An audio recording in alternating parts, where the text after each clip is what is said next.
Well, the holidays are all about giving and receiving, and a lot of us really don't think about saving, but it's time and the perfect time to save and teach your kids all about it. So Adam Weisner from Pure Point Financial is here to help us out. Hi, Adam. Hi, how are you? Thank you so much for being here. I'm great.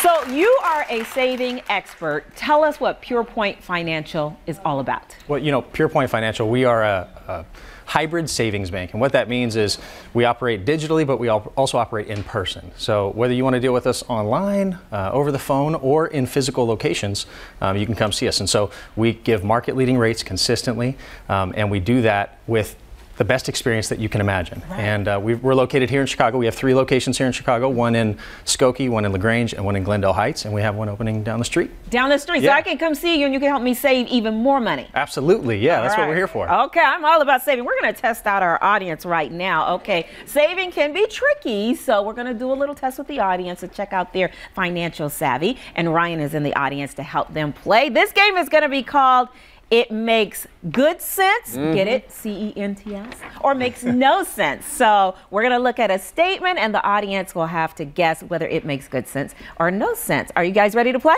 Yeah. We're ready. Okay, let's get right to the first thing. Parents are responsible for teaching children about saving. That makes good sense to me. I'm going to say good sense. Your parents should help you with that, I think. Right. Everyone is right. It makes good sense. Yes. Yeah. So Pure Point Financial did a survey, a savings survey of Americans, and we found 87% of folks feel that parents are the responsible ones to teach kids about saving. Okay. Now, not all of us do it. So right now, this time of year is a great time to sort of re-up our commitment to teaching our kids about saving. What age should we start? You know, you can't start at a young enough age. My wife and I have 3 beautiful children. The youngest is 4. Okay. He already has his own set of savings plans and things that we talk about. No way, the 4-year-old is saving already? Yeah, his portfolio looks better than mine. Probably. Okay, well, let's get to the next one. Are you guys ready, audience? Here it is. Children should not get an allowance. Ooh. Oh, I'm gonna say makes no sense. And I'm going to say makes good sense because I don't give an allowance. I think they should. Well, then you give them an allowance. Okay. So my kids would be mad at me if I didn't say, this makes no sense. You want to give them an allowance. Oh, you do? You want to give them an allowance. Thank you. You do want to give them an allowance. Yeah, you know, part of giving them an allowance is it gives you an opportunity to start having a conversation with them about money. And so there's a lot of ways to do that. So for instance, my 3 kids, they have 3 jars: give, save, and spend. And in those jars, anytime they get money in or out, it's an opportunity to have a conversation to say, where should we put it? How much in give, how much in save, how much in spend? And we would encourage them and everyone else to save at least 10 to 20% of what they bring in. What's a good amount for an allowance?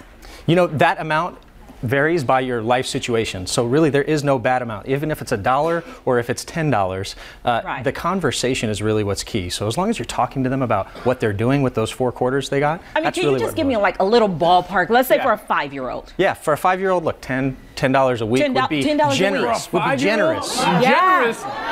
That's like, I gotta come to your bank. Okay. $1? Do I have $1? $1? You guys think $5. Okay. $5 a week. I was thinking maybe 10 a month. Yeah. 10 a month for 5. Okay, let me.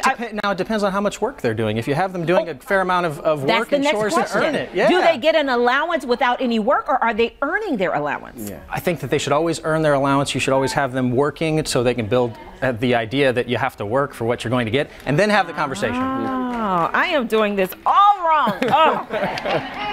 All right, here we go. Kids should choose a charity to make a gift to as part of his or her holiday wish list. That makes good sense. Absolutely. Yeah. You're all right. Yeah. So it makes good sense. Definitely. The key here, I think, is having them identify something that hits close to home. So whether that's their local charity or their local church, or our oldest daughter loves animals, and so we want to talk to her about giving to the local animal shelter. Okay. If you bring it close to home and they can see how it actually impacts someone's life, then they're going to be more willing to continue in that behavior. Right. Okay. Here's another one. Adults say they were taught finances from their parents.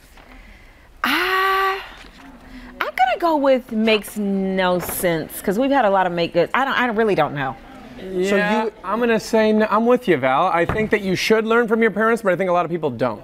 Yeah. Yeah, so you would think that you should. 87% said that parents are responsible, right? Yeah. But in our survey, in the PurePoint Financial Survey, we found that only 51% are actually taught by their parents these good habits. So there's really not a bad time that you can start having these conversations, and you can do it in practical ways. If you don't already, make a budget, make a grocery list budget, have them involved in it, let them help pick things out and see how much the items cost, and really let them see what budgeting looks like. Start it now. A budget and a checkbook register. Yeah, a checkbook register. That's right. That's me. He thinks I'm crazy for having a checkbook register, but I know where every penny goes. Okay. Americans regret spending money they could have put into their savings. I bet you that makes good sense. Uh-oh, yeah. I lost it. Anyway, yeah, this definitely. Is the last one. So you're all right. I think everyone here could agree that we've made a purchase either today or within the last year that maybe we regret, and sometimes this time of year reminds us of that because we want to be really generous with our gift giving. So this is definitely one where you want to think about what are the things you can do to save more. And there was a group in our survey that we called Super Savers, and one of the things that they did was 40% of them had an automatic deposit into a savings account, something they didn't really even think about. And so something as small as $40 every 2 weeks is $1,000 at the end of the year before you earn any interest. And so, you know, PurePoint really wants to be a part of that journey with everybody as they think about how to save and how to build their savings. And, you know, so building these competencies is something we really care about. We want to see Americans save more. And it's never too late to start saving. Because a lot of times when you get to be an adult, you're like, oh, I should have done it earlier. And then you don't even think to do it. But start now. Start right now. It's the best time to start. All right. Adam, thank you so much. You can check out more savings opportunities at purepoint.com. They have centers in Skokie, LaGrange, and Glendale Heights. And all of the information is on our website.